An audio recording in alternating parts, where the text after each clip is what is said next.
This is you. A thick leather belt slashes across your bleeding back.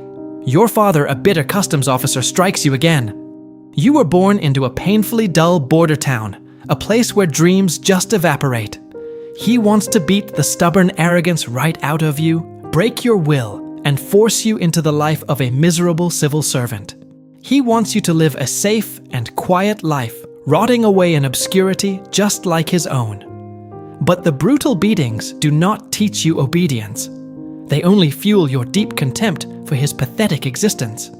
You are sickened by the people around you dragging their feet through life, taking the abuse like spineless worms. Lying there under the bloody strikes, you know you do not belong in this mud pit. You consider yourself the chosen one, destined to trample over this mediocrity and seize supreme power. In the dark corners of your mind, a ruthless demon is slowly taking shape. You look around and feel nothing but pure disgust for the mindless crowd. You reject all discipline, tossing your high school books straight into the trash. In your own mind, you are not just a student. You are a grand creator, an artistic genius tragically dropped into this filthy, unappreciative world. You spend your days wandering through vast museums, arrogantly swinging an ivory cane. You force your one and only friend to sit in silence listening to your manic, unhinged speeches about building a magnificent empire. Deep down, you are consumed by an extreme case of narcissism. You do not see anyone as your equal. To you, other human beings are simply background props meant to highlight your undisputed greatness. At 19 years old, you pack up your sketchbook and head to the most bustling capital on the continent, a sprawling hub swarming with high society elites and street-level hustlers. You confidently strut right into the prestigious Academy of Fine Arts, fully expecting them to roll out the red carpet to welcome a generational talent. But reality slaps you right in the face. They reject you, not just once, but twice. The cold, hard judgment of lacking talent shatters your arrogant shell. In a flash, you plummet from the peak of your delusions straight to the gritty bottom of society. Your cash dries up. You become a homeless ghost, sleeping on the floors of reeking boarding houses, gritting your teeth as you paint cheap postcards on the street just to trade for leftover scraps of bread. But your inflated ego will never let you admit that you are just incompetent. You desperately need a scapegoat to take the fall for your misery. One day, you watch corrupt politicians on the street using dirty tricks blaming all the problems of the nation on a wealthy minority group to whip the angry mob into a frenzy. You instantly latch onto that twisted narrative. You take every ounce of your own failure poverty and bitter resentment, and you weaponize it against them. A dark, terrifying fire of hatred ignites inside you. What started as the pathetic inferiority complex of a failed artist twists into a frantic, cold-blooded urge to erase an entire group of people from existence. The game has changed forever. When the First Great War finally breaks out, while millions weep in despair, you tremble with pure joy. The global conflict is your ultimate salvation, rescuing you from the pathetic, meaningless life of a homeless drifter. You immediately volunteer to rush straight to the bloodiest front lines. Standing in trenches flooded with thick mud, surrounded by dismembered bodies, and the deafening roar of artillery shells tearing the sky apart, you do not flinch for a single second. Instead, you find raw power. Pure violence and ironclad military discipline become the only religion you worship. But your brutal rise is suddenly cut short when a poison gas attack takes you down. You are left writhing in agony inside a cold military infirmary, blind your throat burning like hell. Right at that very moment, devastating news drops. Your nation has officially surrendered. The cowardly leaders bowed their heads and signed a deeply humiliating peace treaty, surrendering vast territories and shackling the entire country with a colossal unpayable debt. You scream into the darkness like a rabid beast. You refuse to swallow this defeat. You firmly latch onto a toxic paranoid delusion. You convince yourself that the army was never beaten on the battlefield. They were stabbed in the back by corrupt politicians and that wealthy minority group hiding comfortably at home. In that dark moment of temporary blindness and supreme resentment, a true tyrant is awakened. You swear on your life that you will tear that peace treaty to shreds and drown every single traitor in a sea of blood. You return to an exhausted and chaotic nation, a place infected with bitter resentment. You take on a secret assignment as an intelligence informant tasked with spying on small underground extremist political parties. One night, you step into a dingy pub reeking of stale cigarette smoke and cheap draft beer. You stand in the shadows, listening to the pathetic, misguided arguments of the desperate men inside. Unable to contain your boiling anger, you jump onto a wooden table and unleash a furious roar. In that moment, a dark miracle unfolds. The noisy hall falls dead silent. You suddenly realize that you possess a terrifying superpower. Your voice carries a hypnotic weight. You do not waste your breath on boring logic or complex policies. Instead, you strike directly at the most primal human instincts, raw fear and blind hatred. You dig deep into their open psychological wounds, happily pouring gasoline on their burning outrage. You manipulate their fragile minds and take total control of the political party. You personally design a new flag featuring a dark, jagged symbol that looks as sharp as an iron saw blade. In the blink of an eye, you transform a disorganized, pathetic mob into an army of fanatics brainwashed and ready to die for you. Pure arrogance blinds you. The deafening cheers of your fanatic followers make you delusional, convincing you that you can swallow the government whole. You impulsively order an armed overthrow. You unleash a pathetic mob of mercenaries, reeking of cheap beer, marching them straight towards the city square. You assume the police will just drop their weapons and surrender on their knees. But you are wrong. The police open fire without hesitation, and blood pools on the cold cobblestones. Instead of standing your ground and leading like a true hero, your cowardly nature is exposed. You hit the dirt, dislocate your shoulder fleet like a frightened rat, and ultimately get tossed straight into a federal prison. It is the second most humiliating slap in the face since your miserable rejection at the art academy. But this time, the monster inside you is evolved.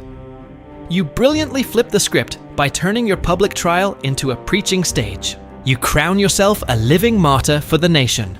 Sitting comfortably in your prison cell, you calmly dictate your autobiography to a loyal follower, drafting a blood-soaked manifesto for your future empire. You brazenly lay out a butcher blueprint, plotting to slaughter that wealthy minority and send vast armies to enslave neighboring nations just to steal their living space. In that dark cell, you learn the ultimate lesson of a true dictator. Street violence is strictly for amateurs. If you want to crush a democracy, you do not smash it from the outside. You use its own legal system and its own ballots to burrow deep into its core, and then you poison it to death from the inside out. The Great Economic Depression strikes like a divine gift. The nation shatters. Millions of starving, ragged people drag themselves through the streets, and paper money becomes worthless trash, fit only for lighting stoves. This is your perfect playground. You immediately unleash your propaganda machine into the battle. You scream colossal lies at the top of your lungs day after day. You do not just promise them food and steady jobs. You sell the desperate, angry mob a perfect enemy to tear apart. The aristocratic elite, the wealthy tycoons in their expensive suits, and the old decorated generals look at you with contempt. They despise your humble, low-class origins. But their terror of a working-class uprising makes them lose their minds. They strike a cowardly compromise and hand you the supreme seat of power. They delude themselves, thinking they can pull the strings and tame a country bumpkin tyrant like you to act as their political meat shield. They have no idea they just shoved their own necks into the guillotine. The very second they hand over the official seal of power, you bow deeply in gratitude. You hide your bloodthirsty smile coldly, counting down the days until you chop off every single one of those arrogant heads. It takes you only a few short months to choke the life out of democracy. A sudden fire reduces the parliament building to ashes, handing you the perfect excuse to pin the blame on your political rivals. You immediately declare a national state of emergency, ruthlessly stripping away every single human right. You shove your opponents into brutal detention camps. But you reveal your most terrifying cruelty only when your own hunting dogs begin to bare their fangs. The paramilitary forces, the very comrades who spilled blood to put you on the throne, demand a share of the power and start threatening the military generals. Without a second of hesitation, you personally chop off your own wings. A bloodbath takes place in the dead of night. There are no courts, no judges, and no trials. Your elite black-clad guards kick down doors, drag your former allies out of their beds, and put bullets through their skulls one by one.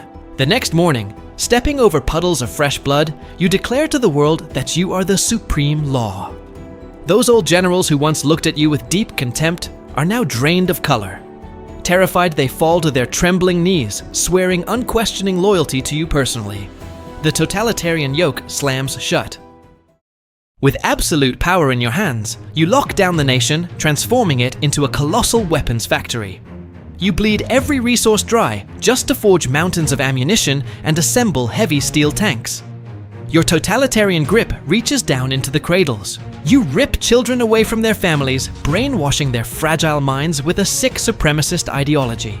You hammer ironclad military discipline into their heads, molding them into emotionless killing machines who only know how to roar slogans of blind loyalty to your name. Once your toxic roots are planted deep, you launch a brutal game of international extortion against all of Europe. Exploiting the fatal cowardice of the democratic superpowers, you tear up the old peace treaty page by page. You order your troops to march back into the demilitarized zone. At that moment, your military is so weak that if the enemy fired a single shot, you would be forced into a humiliating retreat. But you bet everything on the fact that they do not have the guts to pull the trigger. And you win! The gamble rushes straight to your head. You annex your own homeland without spending a single bullet, then threaten to flatten a neighboring nation just to steal their crucial industrial zone. Panicked Western leaders frantically fly in to beg for mercy. Under your cold, contemptuous gaze, these weak men in expensive suits tremble as they sign a new pact. They throw their own ally into your jaws, trading a country for a worthless piece of paper that falsely promises peace. You just hijacked a continent using nothing but pure fear. Delusion swallows your reason. You believe that you are no longer a mere mortal, but an invincible god, holding the supreme power of life and death destined to reshape the face of the earth. You finalize your master plan. A fabricated incident is staged at the eastern border to create the perfect excuse. And then you roar the order to unleash the beasts. Thousands of armored tanks crush the border markers. The sky turns pitch black, with squadrons of bombers raining relentless fire and steal down upon sleeping cities. The deafening air raid sirens tear through the continent, quickly drowned out by earth-shattering explosions and the agonizing screams of tens of thousands of souls. The lightning war you engineered sweeps across the land, brutal, cold-blooded, and as fast as a blade slicing through a throat.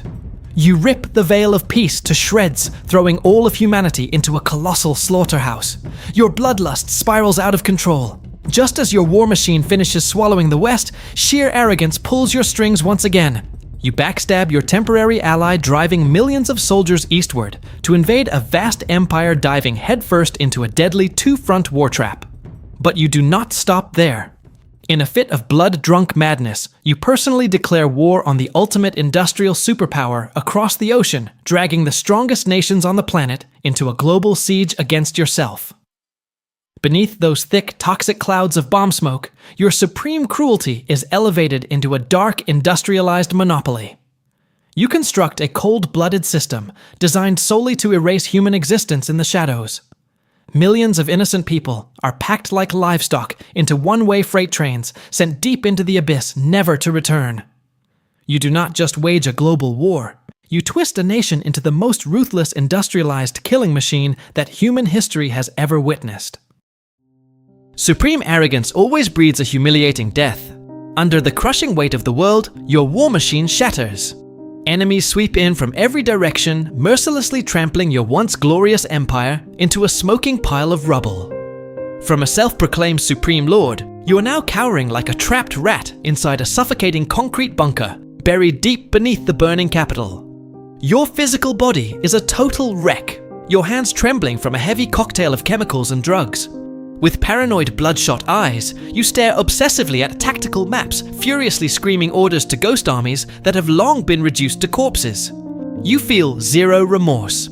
In your final pathetic fit of madness, you turn on your own people. You curse them as weak and inferior, spitting that they were simply unworthy of your greatness. You coldly issue a scorched earth directive demanding the destruction of every factory, bridge, and road left standing. You want to drag the nation down into the grave alongside you. But as the deafening boom of heavy artillery slams right above the bunker, shaking loose chunks of concrete from the ceiling, you finally realize that the game is over. Paralyzing terror grips your throat.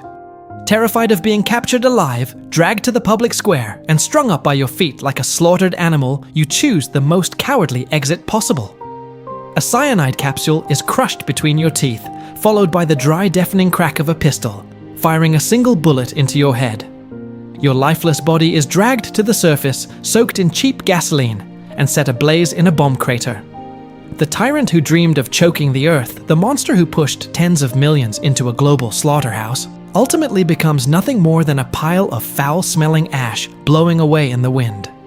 The devil is dead, but the bloody scar you carved into the face of humanity will never heal.